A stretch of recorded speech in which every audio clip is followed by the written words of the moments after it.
गुरुर्ब्रह्मा गुरुर्विष्णु गुरुर्देवो महेश्वरः गुरुर्साक्षात् परब्रह्मा तस्मै श्रीगुरवे नमः। गुरवे सर्वलोकानां भिषजे भवरोगिणां निधये सर्वविद्यानां दक्षिणामूर्तये नमः। हरिः ओम्। ॐ भद्रं कर्णेभिः शृणुयामदेवाः भद्रं पश्येमाक्षभिर्यजत्राः स्थिरैरङ्गैः स्तुष्टुवागंसस्तनूभिः यशेमदेवहितं यदायुः स्वस्ति न इन्द्रो वृद्धश्रवाः स्वस्ति नः पूषा विश्ववेदाः स्वस्ति नस्तार्क्ष्यो अरिष्टनेमिः स्वस्ति नो बृहस्पतिर्दधातु। ॐ शान्ति शान्ति शान्तिः। सहना भवतु सहनौ भुनक्तु सह वीर्यं करवावहै तेजस्विनावधीतमस्तु मा विद्विषावहै। ॐ शान्ति शान्ति शान्तिः।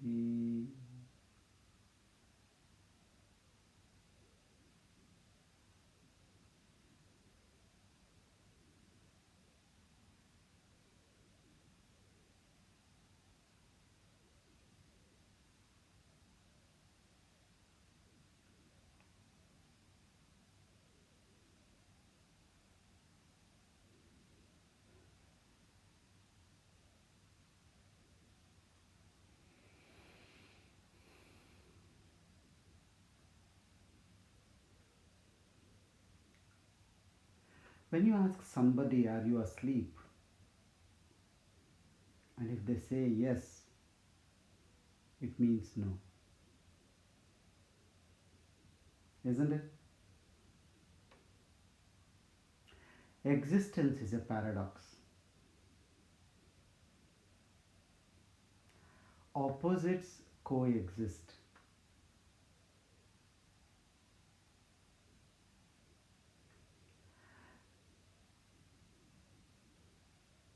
Life and death, they are not separate.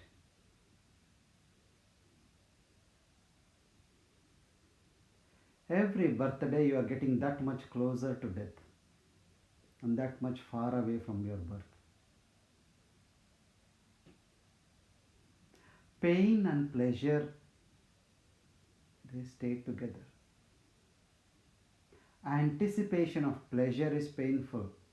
The ending of pleasure is also painful.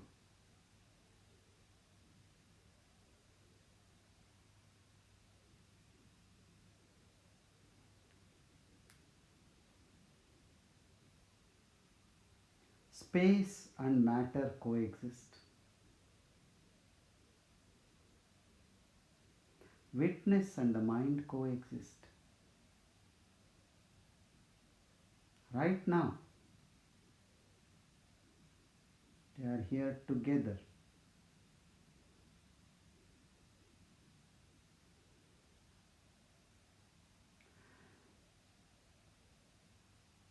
What witnesses is the witness, the untouched consciousness.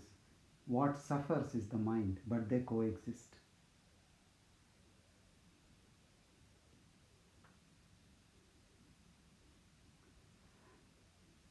Adi Shankara, who was the greatest proponent of the Advaita, where he said everything is one. If you go through his works, you will see that one time he says he even discards yoga and bhakti. Because for yoga and bhakti to happen, there should be two. And he himself composed such beautiful hymns, devotional hymns. In fact, the most of the glorious hymns that we enjoy right now, even today, were composed by him. This is a paradox. When this beautiful debate was happening between Adi Shankara and Mandana Mishra, I hope you know this story. If you don't know, you need to go and read this. It's a fantastic duel that happens for 21 days. In the witness, in the debate, Adi Shankara is strongly proposing the Advaita, that everything is just one Brahman. Nothing else exists outside it. In the evening, when he comes to the temple to rest for his satsang, there he is telling the devotees, okay, you do this puja, you chant this mantra, you do this japa. And his disciples are a bit confused. There you say only this exists. Here you are giving exactly opposite advice. Adi Shankara says, how you deal with the situation depends upon how mature the intellect is with which you are dealing. A mature intellect sees clarity in the paradox, sees truth in the paradox. An intellect which is not that much cooked, which is not mature enough, will see paradox as a confusion.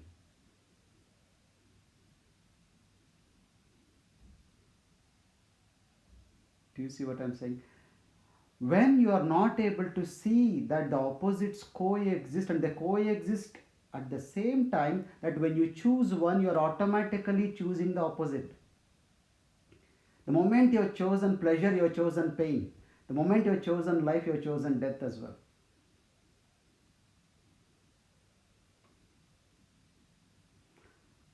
But an intellect which is not mature sees them as separate. Logically, they are separate. In the realm of the mind, everything is logical, and at the level of the mind, they are separate. That is where the duality comes. And that is why the mind tries to hold on to one and resist the other. Truth is spherical, multidimensional. Mind is linear and logical. And through logic, you can only know a part of the truth, not the whole. If I show you my hand and say, what do you see? You will say, I am seeing your hand. But you are only seeing the front of my hand. You don't see this part. But the mind imagines this part and assumes this to be the truth. When the mind is unable to stay with the witness, it holds on to the scenery as the reality. And then that's our Jagat begins. Our world starts there. The foundation of our transactional world itself starts on a shaky ground, on the assumption of the mind that that is the only reality. So when you separate the opposites, you make this fallacy of picking one and trying to avoid the other, which never works. And that is where the suffering comes. As long as you keep congratulating birth and condoling death, you are still roaming around in ignorance.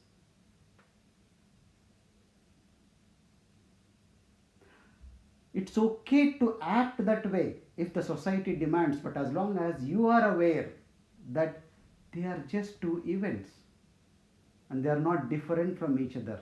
The moment you are born, you started moving towards death, you started dying as well.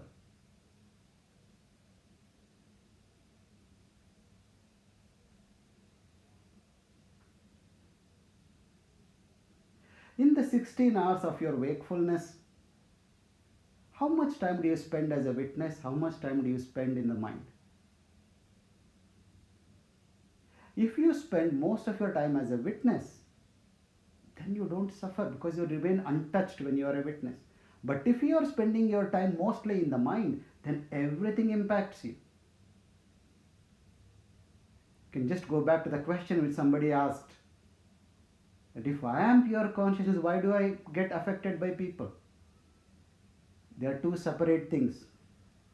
The witness is not affected, the mind is affected. You are strongly identifying with the mind, but you are assuming that you are the witness.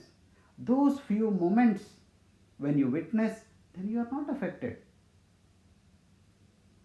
This is the paradox of existence, and to know that you need a very sharp intellect. The intellect is beyond the mind, and it is okay to be confused with the paradox, because confusion, what does it mean? It means that you know something but not the whole thing, and you are seeking clarity. And confusion is a technique used by the enlightened people. Krishna uses this so effectively against Arjuna. Confusion is the way for the intelligent, because confusion is better than wrong conclusion. If you assume the material existence is the only reality, that's a wrong conclusion. Better than that is to stay confused. What is real, what is unreal, I don't know. That's where the master is pushing you.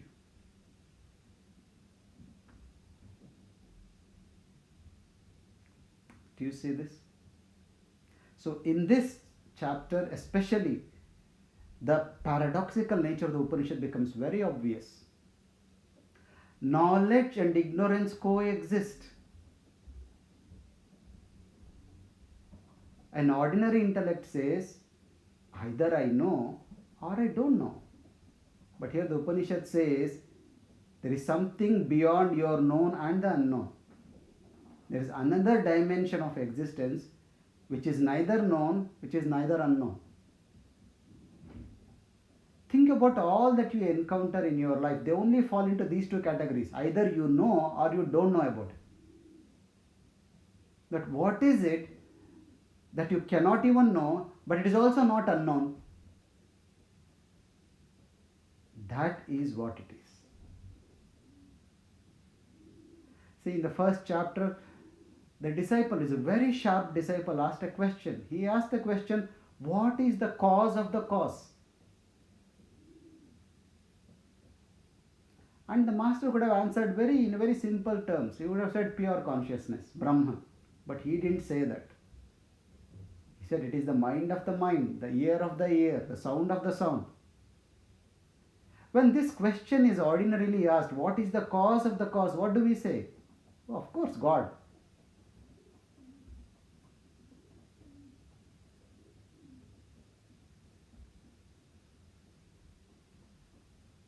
And our God has a name and form. But here what he is saying, he did not say that. Because if you look at the existence, there is something beyond God as well. That is why the Guru straight away says, that which through which speech is expressed, that which cannot be expressed by speech, but through which speech is expressed, that is what you are seeking, not what you are worshipping. He negates the common perception of God as well there and says you have to look beyond that as well. If you look at the transition zones of existence, from the humans we have got the Pitrus, then the Gandharvas, then the Yakshas, then the Kinnaras, then the Devatas, and above them you have got the Trinity, Brahma, Vishnu, Shiva, and above them is the Brahman.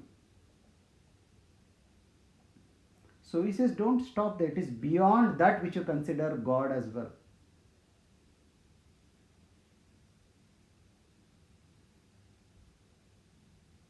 So here, when the master gives a clue to a very intelligent disciple and also tells him, don't confuse it as God, it is something beyond that, then the disciple seems to get some idea of what the master is speaking. But the master catches that very quickly. So then he says, if you think you know by after what I have said, then you definitely don't know. And if in your mind you have got even the slightest conviction that I know it, then I think that you don't know. So you have to inspect that very carefully. Yadi manyase suvedeti daharam evapi nunam tvam vetta brahmano rupam yadasya tvam yadasya devasthanu Mimamsyam evate manye viditam. If after hearing to what I have said, if you think even a little bit that I know Brahman, I know what is the different realms of existence, then I think you better inspect that statement and you reflect upon it a bit more deeply. The disciple is also intelligent. He says, well, I don't think I know it well, but at the same time, I don't think I don't know it either. But he who says, I know it well, I know that he does not know. One who says, I think I know, does not know. Or one who says, I don't know, probably knows. So basically, what is being told here is that that dimension of our existence is beyond the intellect. Whether you know or you don't know, it limits yourself to the intellect. So, what you really are, or what the self really is beyond the known and beyond the unknown. So, when you say, I know, then you don't know because it can't be known. And when you say, I probably don't know because I don't think it can be known, then you know that it can't be known. When the intellect is triggered, the mind settles down. We saw this last time. This whole process to trigger the intellect, because the intellect is a transition zone between the spirit and the matter. So, when you are confused, the intellect is awake. And when you stay with what is, with that awakened intellect, then you don't fall in the trap of autopilot. Look at our life. Most of the things happen in autopilot mode, including our sadhana. Just think how you do your kriya or your asanas. How much awareness do you have in what you do? Most of the time it is running in autopilot. You never know when you move from first stage to second stage to third stage, when you finish your 3 rounds of kriya. This is an autopilot mode, is a routine mode, which your mind likes. To run something which is a routine, which is a habit, you don't need an intellect. And without a sharp intellect, you don't get what is beyond the intellect. So just so that you come out of this autopilot mode, the master is tickling your intellect so that you wake up a little bit more. So the disciple says, I don't think I know it well, but at the same time you can't tell that I don't know. In your presence I have felt something which can't be explained. You have transmitted something through this conversation by your presence which I cannot express or explain, but I know it is something which was not in my experience before. So I know something, but I know that I don't know it fully. And I also know that one who thinks he knows does not know, and one who says, I probably don't know, actually knows something.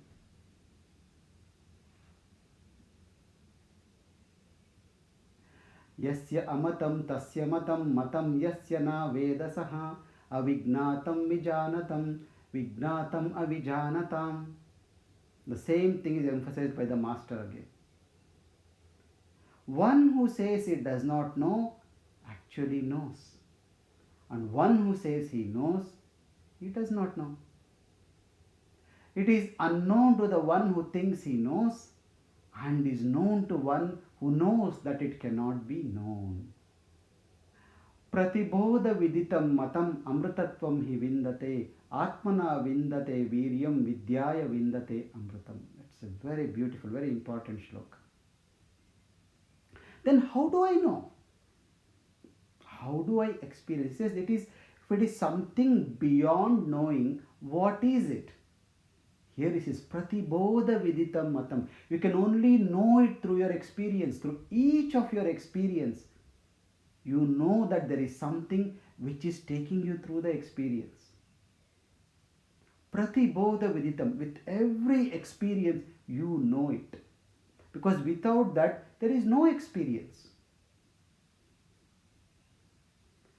So every experience makes you aware of that thing which is behind the experience. Pratibodha viditam matam. That which is realized is not the truth, but that which realizes is the truth. Are you getting this? The content is not the truth. How you realize the content of the consciousness, that is the truth. The consciousness has a content. The content is only information, but the consciousness behind the content is the truth. So that which realizes, that is the truth, not that which is realized. And when who knows this, amrutatvam hi vindate. One who realizes this truth, one who becomes aware of this wowness, he becomes immortal. Mortal, immortal, finite. Mortality is limited to the finiteness of our existence. Immortality is that expansiveness of our existence. Once you come in touch with that which cannot be limited, then you experience immortality. Atmana vindate viryam. When this knowledge dawns in you, you gain enormous strength. You become unshakable. Vidyaya vindate amritam. And through this knowledge, you become immortal. The contact with the self brings strength. The knowledge of the self takes away the fear. That means you become immortal. All the fear is about mortality, is about losing, is about perishing. When the fear is gone, when you realize that you are beyond perishing, then you become immortal. And for this to happen, what do you need? Gurudev was mentioning yesterday. Self-effort and grace. The Guru can teach you how to do the Kriya, but you have to do the Kriya. When you spend a lot of time in the witness, no sadhana is needed for you. But because you spend so much of time in the mind, you need sadhana so that you move from the mind to the witness. And that is the effort you need to put to move from the transactional self to the witnessing self, from the Vyavaharika Jiva to the Paramarthika Jiva. That is the whole purpose of sadhana. Once you are spending more time in the transactional self, in the witnessing self, then you don't need any sadhana. That's why you don't need any sadhana when you are sleeping, because you are automatically in touch with the self. So it's a very important shloka to understand. What? You realize the self through your own experience. What is the proof that Brahman exists? You. The very fact that you exist means that everything exists. You may have doubt about whether God exists or does not exist, but do you have doubt about whether I exist? No. And in that I, in that experiences of this I, you experience the self. You experience divinity. Pratibodha viditam matam. In my opinion, through experience, you experience the self. You know the self. And when you put that effort and move to the witness and experience that, at the contact with the self brings you strength, and the knowledge of the self takes away the fear from you, and you gain immortality. And then the master says, Iha ched avedid atha satyamasti na ched iha avedin mahati vinashtihi bhuteshu bhuteshu vichitya dhiraha pretya asmat lokat amruta bhavanti. What I have just expounded to you, what we have just discussed, if you get it 100% now in this life, it is a fantastic achievement. What? Knowing that the opposites exist simultaneously, and knowing that you have the ability to move from the transactional self to the witnessing self instantly, right now. When you realize that this is a possibility, it is a great achievement, because more than 95, I would even say 99% of the population are not even aware of this something called as a witness.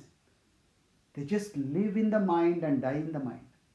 It is if you are just able to be aware of this paradox of existence and your ability to move from one to another very easily, that is a great achievement. But if you don't, it's a great loss. It's a disaster. Mahati vinashtihi. It's a disaster. Why? Because unless you realize this, you will remain touched by people and events. You will continue to go through ignorance and suffering. There is no escape. The route is right in front of you. Don't take it. Then you continue to suffer. And that suffering nobody wants. And that is why it's a big disaster. Bhuteshu bhuteshu vichitya dhiraha pretya asmat lokat amrita bhavanti. The courageous, the wise, the one with the sharp intellect is one who is right now able to see the same witness in everything around. And he sees it is just as reflections of one infinite Brahman, one self. In bhuteshu bhuteshu, it is residing in all beings. Now Krishna tells the same thing. The undivisible Brahman appears divided in all the beings. And one who is able to see this, when he leaves this world, when he leaves, see this is very, it is so symbolic. Pretya asmat, when you leaves this world of finite, mortal world. When you leave the mortal world, it means what? When you move from the mind to the witness, that is when you have left the world. Amrita bhavanti, he attains immortality. The entire knowledge pertains to right now to this body, this space. Birth and death are not separate. A yogi is one who dies before death. So here it is, die before you die. When you die before you die, you will never die. You become immortal. The master is taking away the lethargy in you, the tamas in you, and trying to wake you up. If you are being bored with what is being spoken or being confused, you are still stuck in the mind. If that has brought a bit more strength in you, a bit more aliveness, then it has touched somewhere where it has to touch. If it hasn't touched today, at least let it touch tomorrow or some other day before this body drops off. So what is this? Existence is paradoxical. Opposites coexist and they exist at the same time, like the two sides of the same coin. They are opposites but they exist at the same time, at the same point. And when you know, you do not resist. That is the Sthita Prajna. One who does not get elated by joy and does not get depressed by it, because he knows they are stuck. They are not separate. You can't choose one and push the other away. And that effort is futile. And knowing that, you relax. The ultimate announcement is when you know that nothing is in your control and you realize that when you have chosen one, you have already chosen the other. Becoming choiceless is the ultimate freedom. Choice is your bondage. Become choiceless, and in that choicelessness you experience freedom. When you go to a hotel and a menu is given, that menu becomes the bondage for you. In the house there is no menu. What is cooked you eat. That is freedom. When you go to the restaurant, you have to think, should I take this, should I take that? You order something, before your order comes, you will see somebody else has got something else on their plate next table. Then you think, oh, I should have ordered that. Choice becomes your bondage. And being choiceless is freedom. And that you will realize, that you will attain only when you realize that actually there is no choice. The opposites are just there right now. When I have chosen one, I have already chosen the opposite. Have you noticed one who is very particular about cleaning sees dirt everywhere? Have you noticed this? No, become aware of this phenomenon that when I choose one, I have chosen the opposite. And that the opposite stays with it. And what you are is beyond the opposites. Your very existence, anything that is finite and material rests in duality, and the duality could be opposite. And the unity is one which is beyond, which is in the Kathopanishad, he says, Yama, it is both joyful and joyless. The Brahman is joyful and joyless at the same time because it is completely uninvolved. It's like the electricity that runs through your bulb. The electricity is completely not bothered about the bulb. Just by it moving through it, the bulb glows. There is no relationship between the bulb and the electricity. The electricity has got no vested interest in the bulb or the fan. But its presence makes the bulb come alive. Similarly, the presence of the self makes the body mind come alive, but the self is absolutely disinterested in what the body mind does. Okay.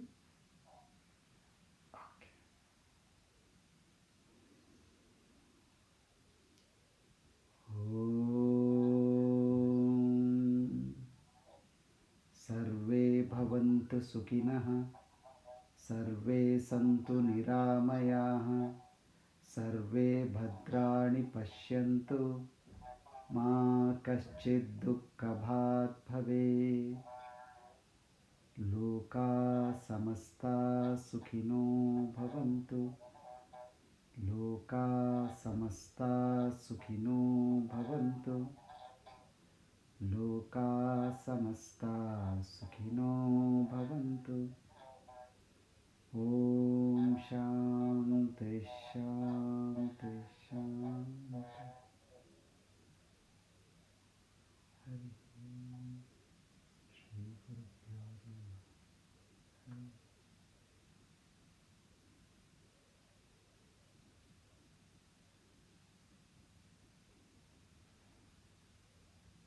Check.